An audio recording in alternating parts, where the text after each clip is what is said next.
Hey everybody, what's up? And welcome back to another episode of Dear Esther. It's been forever since I recorded this. Last time I recorded it, it was probably back before summer even began. I have not played in forever, so let's get right into this. Dear Esther, I have now driven the stretch of the M5 between Exeter and Bristol over 21 times. But although I have all the reports and all the witnesses, and have cross-referenced them within a millimetre using my Ordnance Survey maps, I simply cannot find the location. You'd think there would be marks to serve as some evidence. It's somewhere between the turn-off for Sanford and the welcome brake services. But although I can always see it in my rear-view mirror, I have as yet been unable to pull ashore. Alright then, I always find the story to this game extremely interesting, and I'm glad I bought it. It was on Steam. I talked about this a little bit, I think, in my last episode. It was on Steam for only $1, so I'm like, heck, I'm gonna buy that. Or maybe it was, no, it was $2. But it's probably the best $2 I've ever spent. I mean, I spent $2 getting a burger and some fries when I went to Wendy's, or at the mall today. And I got a video game for practically actually cheaper than when I got some food for. So, you know, it's a great story. It's not the longest game. It's pretty short, actually. This is chapter 2 of 4, so there isn't that much to the game. But it's, like I said, it's got a really great story, and the graphics are pretty good. And it's why I enjoy this game. I had kidney stones, and you visited me in the hospital after the operation, when I was still half submerged in anesthetic. Your outline and your speech both blurred. Now my stones have grown into an island and made their escape, and you have been rendered opaque by the car of a drunk. Alright, now I talked about this also in the last episode. There are supposedly ghosts in this game that you can't really see, but they're here, and they're pretty hard to spot. So I'm going to give a shout out to whoever can actually spot them, because I know they're going to be around here. And I'm not going to see them because I think like right there, right along that little like cliffside, I don't know how well you guys can see it. There, I think I saw a video of ghost spotting over there once. And I did say that the lag was going to be fixed in the last episode, but I do want to apologize. The lag isn't completely fixed. It's not as bad. At least I don't think it's as bad. Be sure to let me know, guys, what you guys think of the lag. If it's too bad. There must be a hole in the bottom of the boat. How else could new hermits have arrived? You know, like I said, just tell me what you think, and because I don't want to be making stuff that you guys don't want to watch because it's too laggy, the commentary is bad, whatever the case may be. I don't want to make something that you guys don't like to watch. So let's actually try and find out what we're supposed to do here. That's the one thing I don't really like about this game. I don't really know what I'm supposed to do. It doesn't have any clear objectives as to what it's supposed to do. I don't know if I'm supposed to check out this boat or go up this cliffside. Maybe there's something here. I mean, am I just supposed to go from one area to another? I'm not sure. If you guys could tell me what I'm supposed to do, that'd be pretty helpful, because I'm not always sure what to do. And this is a game I only play when I'm recording, because I really want to experience the storyline as the same time you guys are. If you haven't ever played this game and your first exposure to this is is my commentary, I want to experience the story along with you guys. So I don't play this except when I'm recording, and it doesn't look like there's anything at this boat. So I think we should start climbing up along that cliffside, because I believe I came from that area over there where the lighthouse, not the lighthouse, the radio tower is. One thing I do want to point out is I am going to be playing Slender. You guys have wanted me to play that. Not a lot of you guys, but there are some of you who wanted me to play that, and I am going to play it. I've played it a couple times in that game. I'll tell you one thing, that game I will only play for you guys' sake.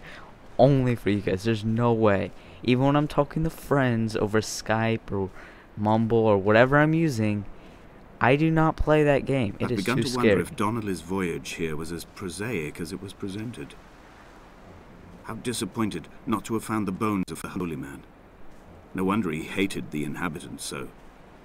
To him, they must have seemed like barnacles mindlessly clinging to a mercy seat. Why cling so hard to the rock? Because it is the only thing that stops us from sliding into the ocean. Into oblivion. The story feels honestly really deep in this. I don't know, it feels like it has a lot of depth to it for a video game. Like, I guess, like, on the cover, you don't realize the story until you go in depth. And it's almost like, as I'm doing the commentary, I can't focus on the story as much. I'm reading it, but I can't focus on much. And it's more of when I'm done recording and I'm watching the video that I really, I guess, look into the story, because I'm no longer having to focus on the commentary. I'm able to watch my video, I'm editing it, and I'm reading this, I'm listening to the story. So I don't know, I really like this game, and it's a shame it's not that long of a game, but it's a great game nonetheless, as I've stated many times. And if you have the money, I highly recommend buying it, if you want to, because, you know, there's not much to the game except the story, and I feel like a good, almost book could be written from it, because the atmosphere, it's an atmosphere like I've never felt in any other game. That true sense of loneliness, isolation, you know, all that, I really feel it in this game, and I guess it's why I like it so much. And I also hope that this isn't where I just came from, because I'm pretty sure, now that I think about it, it is. Come on, come on, get up, get up, get up. Oh, we're making progress. No, no, no, no, no, no, no, this way, this way. And I think this is where we came from. This honestly looks exactly like where we came from, because we came from here. Yeah, this is where we came from. I'm an idiot. I'm an idiot. And now you guys have to watch me experience my idiocy. Yep, because we came from here. Here. Alright, so the boat's there. Every time I play this game, I have no clue where I'm supposed to go. Am I supposed to swim out? Oh. I think I'm supposed to go up there. There's like no way to really like signal to you guys where I think I'm supposed to go. There's no like little crosshairs. There's no hands. It's not Minecraft. It's not DayZ. I can't point to where I have to go, so it's just like I have to walk there, and you guys are like, oh, that's where it went. Or you're like, you idiot, I was telling you to go there the entire time. Either one. Because, quite frankly, I am quite bad at knowing what to do in a video game, or knowing where to go, especially in a video game, without being told. If Assassin's Creed didn't have the little things that, little markers that told you where you're supposed to go and all that, I honestly would not be able to play that game, because I do not know how to navigate really that well in video games at all. Real life, I'm a fairly good navigator. I don't know, there are some attributes in video games that I really fail at in video games that I'm really good at in real life, and don't know why. I don't know, because it's video games. I really don't know. All I know is that I'm a bad navigator, and I'm sure you guys spotted this the minute I got to the beach and are just thinking, why is he going back from where he came? So I apologize for that, and I hope not to do it anymore. I don't know, it's really hard sometimes. I've begun to climb, away from the sea and towards the center. It is a straight line to the summit, where the evening begins to coil around the aerial and squeeze the signals into early silence. The bothy squats against the mount to avoid the gaze of the aerial. I too will creep under the island like an animal and approach it from the northern shore. This music, it's really, really nice. It's perfect for this mod, and I think I don't know, you guys are probably hearing, oh, it's perfect, I love it, blah, blah, blah. I don't know, I guess it's because it's so cheap, and it's, in my opinion, well built, but it doesn't look like anything's in here. Anyways, that's what I was saying. If you don't do commentary yourself, if you don't, you know, make videos, you know, and all that, you don't really understand the difficulty to do both commentary and gameplay at the same time. It's not easy because you're having to focus mostly on your commentary, so it's not like this. So I was oh, look, a house. Oh, house is over there. Yeah, because it's, if you're focusing too much on gameplay, that's what's gonna happen. You're going to have that problem. Originally in the early 1700s. By then, shepherding had formalized into a career. The first habitual shepherd was a man called Jakobsen, from a lineage of migratory Scandinavians. He was not considered a man of breeding by the mainlanders. He came here every summer whilst building the bothy, hoping eventually that becoming a man of property would secure him a wife and a lineage. Donnelly records that it did not work.